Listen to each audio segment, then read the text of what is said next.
Guys, so recently NCERT ने class 7th और 8th के हिस्ट्री सिलेबस में कुछ चेंजेस करे हैं end of course in changes की वजह से हमारे देश में जो लेफ्टिस्ट और सेक्युलर सेक्शन है सोसाइटी का, उनके पेट में बहुत जबरदस्त मरोड़े उठी हैं। जली ना, तेरी भी जली ना। तो आइए सबसे पहले समझते हैं कि एग्जैक्टली चेंजेस हुए क्या क्या हैं। इसकी क्लास 7th के सिलेबस से दिल्ली सल्तनत और मुगल हिस्ट्री को हटा करके क्लास 8th में इंट्रोड्यूस कर दिया गया है, which I believe is a good move. ऐसे चैप्टर्स और ऐसी चीजों को जितना लेटर एक बच्चे को इंट्रोड्यूस कराया जाए उतना बेटर है, so that he has the capability to understand it better instead of just rote memorisation. Now अब जो क्लास 8th के हिस्ट्री का सिलेबस है उसमें there is another section called the dark period of Mughal history, जहां पर बाबर, औरंगजेब और क्या नाम है ये बाबर, अकबर और औरंगजेब के रेन के ड्यूरेशन में जो चीजें हुई उनको तो बताया गया है, बट इनके जो डार्पर एस्पेक्ट्स हैं जैसे the pillaging, the taxation, the conversion, the forced conversion, the molestation of women etcetera, ये जो गोरी एस्पेक्ट्स हैं इनको भी एक इक्वल वेटेज दिया गया है और इनको इंट्रोड्यूस किया गया है, स्टूडेंट्स को इनसे इंट्रोड्यूस किया गया है। तो जो नए सिलेबस में जो चेंजेस हुए हैं उसको तो हम समझेंगे और उसको हम जानेंगे, बट उसके पहले हम समझते हैं कि what is the history of the history syllabus that has been taught to us, जो हमने और आपने इंडिया की हिस्ट्री पढ़ी है, which has been prevalent since like 1970s और whatever, जब से चल रहा है ये कांग्रेस एरा हिस्ट्री, तब से उसमें क्या हुआ है और हाउ हैज दिस इवॉल्व्ड, आइए उसके बारे में समझते हैं। तो सबसे पहले समझते हैं कि ये जो सिलेबस है और ये जो नैरेटिव है स्पेशली मुगलों को लेकर के, ये किन किन लोगों की देन है। तो सबसे पहले the person responsible for introducing this narrative is Romila Thapar, hardcore Marxist, hardcore leftist, and इनको जो सबसे ज्यादा कब्ज होती है वो इस चीज से होती है कि इंडिया जो है अपनी सिविलाइजेशनल हेरिटेज को कैसे post colonial, post independence duration में कैसे असर्ट कर सकता है। तो इनको इस चीज से बड़ी प्रॉब्लम होती है, भाई तुम ये बातें मत करो कि हमारे यहाँ साइंटिफिक एडवांसमेंट हुआ करती थी एक पॉइंट ऑफ समय पे, या हमारी एक अपनी सिविलाइजेशन हिस्ट्री है, इससे इनको बहुत दिक्कत है। सेकेंड पर्सन है इरफान हबीब, ये खुद ही अपने आप में एक मार्क्सिस्ट और लेफ्टिस्ट आदमी है और एक नोन मुगल अपॉलोजिस्ट रहे हैं। आप इनके कोई भी आर्टिकल्स पढ़ेंगे, he has always try to portray Mughals as these benevolent rulers जिन्होंने देश के ऊपर उपकार करा हमें इन्वेट करके। देखिए पॉइंट ये नहीं है और प्रॉब्लम ये नहीं है कि इनके पॉइंट ऑफ व्यू को हमारे हिस्ट्री सिलेबस में इंक्लूड किया गया। ये पढ़े लिखे लोग हैं भाई, इन्होंने अपनी रिसर्च करी है। प्रॉब्लम ये नहीं है कि इनके पॉइंट ऑफ व्यू को इंक्लूड करा गया, प्रॉब्लम ये है कि सिर्फ इनके ही पॉइंट ऑफ व्यू को इंक्लूड करा गया और एक जानबूझ करके एक नैरेटिव बिल्ड करने की कोशिश की गई है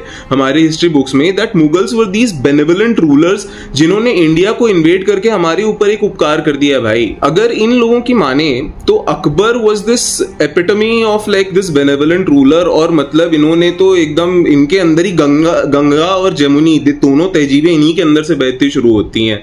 अगर माना जाए तो उन्होंने दीन इलाही इंट्रोड्यूस किया गया, और जो कि बहुत ही एक secular nature of Islam, secular Islam की तरीके से इसको प्रेजेंट किया गया, बट पूरी हिस्ट्री में ये कहीं नहीं पढ़ाया जाता कि दीने इलाही अकबर ने इसलिए इंट्रोड्यूस किया था ताकि उसकी कोर्ट में और उसके एडमिनिस्ट्रेशन में जो उलेमाओं का इंटरफेरेंस और इंटरवेंशन इतना ज्यादा बढ़ गया था कि अकबर खुद रूलिंग नहीं दे पा रहे थे, वो खुद अपने मन की नहीं कर पा रहे थे। उनकी पॉलिटिकल पावर को कर्व करने के लिए अकबर ने दीने इलाही इंट्रोड्यूस किया, विच by the way utterly failed after Akbar. Akbar को ये दिखाया जाता है कि जोधा अकबर की पिक्चर बना दी जाती है, लेकिन कभी ये कि इतना बड़ा मतलब शान और शौकत वाला मुगल था और उसकी अपनी मुगलिया शान थी और वो कभी उस शान के खिलाफ चीजें नहीं करता था, है ना तेना चीजें दिखा दी जाती पिक्चर में, लेकिन कभी ये नहीं बताया जाता कि in the history of India Akbar से ज्यादा टैक्स किसी और सिंगल रूलर ने कलेक्ट नहीं किया। एक पॉइंट ऑफ टाइम पे Akbar 57% of the agricultural produce tax किया करता था।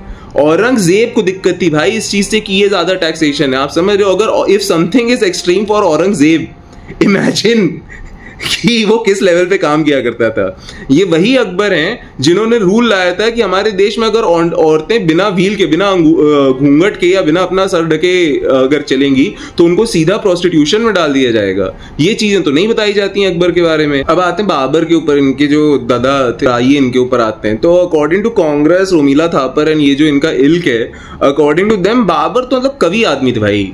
उनको कविताएं लिखने का शौक था, उन्होंने भारत में छोटा मोटा इन्वेजन किया, वहां की जनता हमारी मरी जा रही थी कि बाबर आप आइए, हमारे गले काटिए, हमें जल्दी कन्वर्ट करिए ताकि हम आपके मुगलिया शान के अंदर रह सकें, है ना। तो बाबर को तो कवि बताया जाता है, बाबरनामा से कोटेशन की जाती है, लेकिन जब बाबरनामा से कोटेशन करी जाती हैं कि उनकी कविताओं के बारे में, तो ये क्यों नहीं बताया जाता है भाई कि उसी बाबरनामा में लिखा है उसने कि मैं गाजी हूं और मुझे भेजा गया, I am a religious warrior which is what Ghazi means, और मैं गाजी और मुझे भेजा गया हिंदुस्तान में हिंदुओं के ऊपर फतह करने के लिए, उनको कन्वर्ट करने के लिए, उनको इस्लाम के अम्ब्रेला में लाने के लिए। चीजें क्यों नहीं बताई जाती? जब वो हार रहा था इंडिया में राजपूताना रूलर से, तो उसने क्यों जा करके ये इस वॉर को जिहाद बना दिया अपने इसमें, उसने जिहाद टर्म कर दिया इसे, क्या कि एक रिलीजियस वॉर बन जाए। तो भाई ये एक रिलीजियस एंगल नहीं लेके आया क्या बाबर? ये बाबर का इतना बढ़िया आदमी था, कविताएं लिख रहा था बाबर। तो अगर आपको इतनी कविताएं उसकी अच्छी लग रही हैं तो आप बाबरनामा के पूरा ट्रांसलेशन करिए ना, पढ़ाइए बच्चों को कि ये भी लिखा है बाबरनामा में। वो आप नहीं करेंगे। अब आते हैं खिंचा औरंगजेब के ऊपर, है ना। तो औरंगजेब क्या थे? औरंगजेब ऐसे देखिए आदमी बहुत बढ़िया थे, उनको ना थोड़ा गुस्सा ज्यादा आ जाता था, बस इनकी यही थोड़ी बहुत सी जो है कमी थी, इतनी थी। जब जैसे उनको कभी गुस्सा आ जाएगा तो गुस्से में ना 50-60 हजार मंदिर तोड़वा देंगे, है ना, औरतों को उठवा लेंगे, सारे गांव के मर्दों को कटवा देंगे। थोड़ा बहुत उनको गुस्सा आ जाएगा तो अपने भाई को मरवा देंगे, कभी माथा सनक जाता है तो अपने बाप को जेल में डलवा देंगे, या गुरु तेग बहादुर को अपने उनके बेटों के टुकड़े करवा के उन्हें खिलवा देंगे ताकि वो जो इस्लाम कबूल कर लें। लेकिन वो रिलीजियस फैनाटिक थोड़े ही थे। ये सब थोड़ा बोड़ा गुस्सा आ ही जाता है भाई, रूलर को क्या करेगा, उसको इतनी दिक्कतें हैं, इतना टैक्स कलेक्ट करना है, कैसे मैनेज करेगा आदमी। लेकिन भाई अगर आप रोमिला थापर और नेहरू जी की माने तो एडमिनिस्ट्रेटर बहुत बढ़िया थे, उन्होंने जो है बहुत टैक्स कलेक्शन और रोड टैक्सेशन ये सब चीजें एकदम बढ़िया कर दी थी। अगर हमारे देश में किसी को आईएएस बनना है तो ये औरंगजेब जीतनी पड़े, उसे एकदम समझ में आ जाएगा भाई एडमिनिस्ट्रेशन देश का जो है कैसे चलता है। मतलब अब लोग हवाला देते हैं मुगलों को जस्टिफाई करने के लिए, भाई देखो मुगल है, उन्होंने रेड फोर्ट बना दिया, उन्होंने ये ताजमहल बना दिया।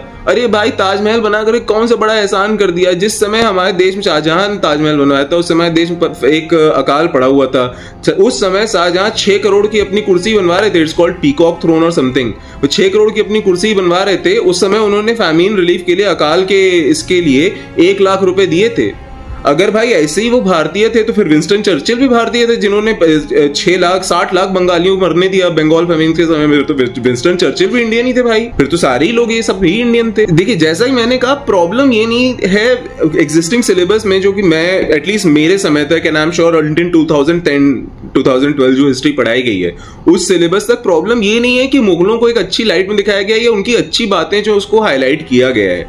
प्रॉब्लम ये है कि सिर्फ अच्छी ही बातें हाईलाइट करी गई हैं और उनके जो इश्यूज थे और उन्होंने जो तांडव मचाया है इंडिया में आकर के, उसको एकदम हिस्ट्री बुक से हटा ही दिया गया है। आप क्यों नहीं आरसी मजूमदार और जदुनाथ सरकार को लेकर के आ रहे हैं जिन्होंने एक पूरी फर्स्ट हैंड रिसर्च करी है, पर्शियन लिटरेचर, पर्शियन लेटर, मतलब उन्होंने लेटर्स ढूंढे, डॉक्यूमेंट्स ढूंढे हैं जिसमें लिखा गया है कि मुगलों ने मक्का के जो तो वहां के मौलवी थे उनको पैसे भिजवाए हैं फॉर ब्राइब्स, ताकि जो मुगल सल्तनत में जो इंसेस्ट और फैट्रिसाइड हो रहा था, मतलब पितृ हत्या जो हो रही थी और विद इन द फैमिली जो ये एक दूसरे के साथ संबंध बना रहे थे, इसको नजरअंदाज करें क्योंकि इस्लाम में ये भी अलाउड नहीं है। और मुगल सल्तनत में इतना ज्यादा था फैट्रिसाइड, पितृ हत्या इतनी ज्यादा कॉमन थी, हर आदमी जो हर रूलर बना है ऑलमोस्ट मुगल सल्तनत का वो अपने बाप को मर के बना है, भाई को मर के बना है। तो इन चीजों को छुपाने के लिए इसकी तरफ से वहां उनके अगेंस्ट फतवा जारी ना हो जाए, उन्होंने करोड़ों रुपए इंडिया से उठा करके मक्का भेजे फॉर ब्राइब्स, और ये नोट किया गया है आरसी मजूमदार और जदुनाथ सरकार की किताबों में। ये आप नहीं पढ़ाएंगे। और ये क्यों नहीं पढ़ाएंगे, मैं बताता हूं क्यों नहीं पढ़ाएंगे। क्योंकि चचा नेहरू जब प्राइम मिनिस्टर बने ना, तो उनको जो है खुद की इमेज जो है एक सेक्युलर स्टेट्समैन की दिखानी थी, और इसके लिए जिसकी कुर्बानी देनी पड़े, सच्चाई कुर्बानी देनी पड़े, हिस्ट्री कुर्बानी देनी पड़े, दो। तो इसलिए जो है हमने जो हिस्ट्री पढ़ी है वो इन चीजों को हटा करके हमने आज तक पढ़ी है हिस्ट्री। और अब जब ये जा रहा है, ये नैरेटिव हट रहा है, तो ये सच्चाइयां सामने आ रही हैं। तो जब ये सच्चाइयां सामने आई तो जिन लोगों का भी इसमें वेस्टेड इंटरेस्ट है उन सबको दर्द होगा भाई। अब जब लोग ये पढ़ेंगे और पूछेंगे कि भाई ये हमें 15 साल पहले मुझे क्यों नहीं पढ़ाया गया, अगर आप बाप में आप अपने बच्चे की हिस्ट्री किताब पढ़ेंगे उसमें आप देखेंगे भाई ऐसे लोगों को मारा काटा गया है, तो आप पूछेंगे नहीं लोगों कांग्रेस से, अगर आप कांग्रेस सपोर्टी हैं तो I am just talking metaphorically, कि भाई तुमने हमें क्यों नहीं पढ़ाया, तो उनकी क्रेडिबिलिटी हिट होगी ना, इसलिए उनको दर्द हो रहा है। समझने वाली बात यह है कि हिस्ट्री के कोई भी पीरियड में सब कुछ बुरा या सब कुछ अच्छा होगा ऐसा नहीं है, राइट? हर जगह पे आपको क्या बीजेपी के राज में आजकल सब अच्छा ही हो रहा है क्या? ऐसा तो नहीं है भाई। एक अकबर ने 57% टैक्स कलेक्ट किया था और उसके बाद आज बीजेपी 57% टैक्स कलेक्ट कर रही है, उसके बारे में कोई बात नहीं करता। बट पॉइंट ये है कि अच्छा और बुरा हर पीरियड में होता है, बट बात इंटेंशन की है। जो भी अच्छाई हुई है इस देश में, जो मुगलों ने करी है, did they intend to do it?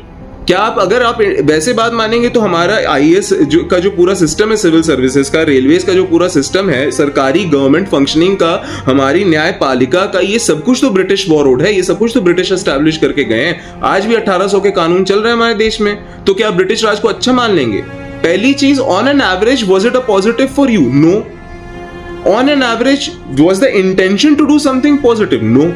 तो आप नहीं कह सकते कि भाई it was a good period. और आपको ये मुगल अपॉलॉजी और डिफेंसिवनेस हटानी पड़ेगी, क्योंकि भाई इन्होंने लाखों लोगों के गले काटे हैं। अभी मैं पढ़ रहा था किसके बारे में, ये बाबर या अकबर के बारे में, उसने 250 किलो यज्ञोपवीत जो जनेऊ होता है ना, वो कलेक्ट करे थे।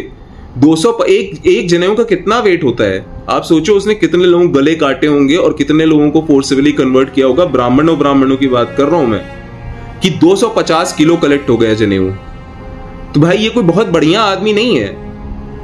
बट इंपॉर्टेंट चीज ये, और हमारे समझने की इंपॉर्टेंट दूसरी बात ये है कि ऐसा नहीं है कि ये जो हिस्ट्री का सिलेबस इंट्रोड्यूस किया गया, इसमें बीजेपी का कोई वेस्टेड पॉलिटिकल इंटरेस्ट नहीं है। बीजेपी ने भी अपने वोट बैंक की पॉलिटिक्स करने के लिए ही ये हिस्ट्री का एस्पेक्ट उजागर किया है। बट हमारे लिए इंपॉर्टेंट बात है ये जानना और ये समझना कि क्या ये झूठ है? नहीं। अगर ये तथ्य से आपके सामने रखी गई बात है, if it is logical and if it has evidences and proof, then it is not a lie, even though it might be a part of a narrative. And our job as parents and our jobs as adults is not to say कि अच्छा ये party ने जो है सच उजागर किया है, वो पार्टी ने सच उजागर किया। सच इन दोनों की जगह का मिक्स है। इन दोनों में से जो सच्ची बात है वो मुझे उठानी है और अपने बच्चे को बतानी है। हमें उसे ये भी बताना है कि भाई इतने लोगों के गले काटे गए, इतने लोगों का फोर्स कन्वर्जन किया, बट उसे हमें ये भी बताना है कि भाई उसी के चक्कर में हमारे देश में ताजमहल बना, जो कि one of the 7 wonders of the world है, उसकी दैट इज अ पॉजिटिव। ये हमारा काम है। ये मैंने अपने पिछले वीडियोस में भी कहा है, stop making this and every decision of your life about the ruling party and connecting all truths and lies with the ruling party. The point of deciphering the responsibility and the onus of deciphering truth from lie is yours. It's not on the political party. ये आपको करेंगे और आपको करना पड़ेगा, और ये history और इतिहास आपको पढ़ना पड़ेगा अपने बच्चे के साथ, तभी सही चीज उसके पास जाएगी.